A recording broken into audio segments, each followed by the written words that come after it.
Sunni militants seize Iraq's western border crossings. The Iraqi government appears to have lost control of its western borders after Sunni militants reportedly captured crossings to Syria and Jordan. Officials said the rebels took two key crossings in Anbar on Sunday, a day after seizing one at Qam, a town in the province that borders Syria. The strategically important airport in the northern town of Tal Afar has also reportedly fallen to the rebels. ISIS-led militants have cut a swathe through parts of Iraq.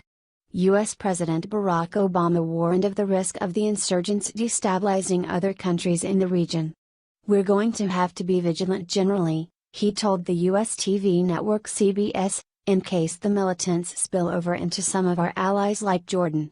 Their extreme ideology poses a medium and long-term threat," he added.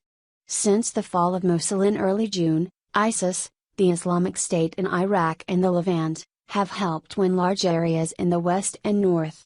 They have taken four strategically important towns in the predominantly Sunni Anbar province, Qam, Raqqa, Rawa and Anna, in the last 2 days.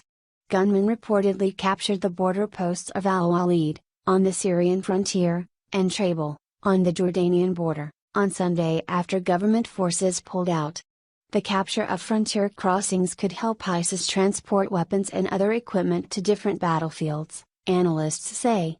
The funeral of a senior army officer who was killed in the fighting for Qam on Friday was targeted by a suicide and car bomb attack in Ramadi. At least 6 people were killed as they gathered to mourn Brigadier General Majid al-Fatahi. U.S. stooges Iran's Supreme Leader Ayatollah Ali Khamenei said on Sunday he opposed any U.S. intervention, and accused Washington of seeking an Iraq under its hegemony and ruled by its stooges. "The main dispute in Iraq is between those who want Iraq to join the U.S. camp and those who seek an independent Iraq," he said, dismissing talk of sectarianism. The U.S., which pulled out of Iraq in 2011, is deploying some 300 military advisors to Iraq to help in the fight against the insurgents. U.S. Secretary of State John Kerry, speaking in Cairo on Sunday, urged Iraq's leaders to rise above sectarian motivations and form a government that is united in its determination to meet the needs and speak to the demands of all of their people.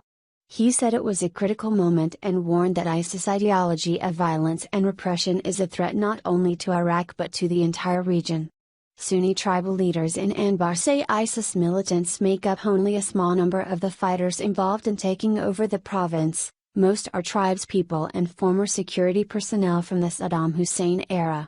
Sheikh Rad al-Suleiman, a senior figure in Ramadi, said the reason they had captured so much territory was because soldiers in the Iraqi army were not prepared to fight. Most of the officers and men came to their senses, left their arms, guns and vehicles and fled out of Anbar, he said.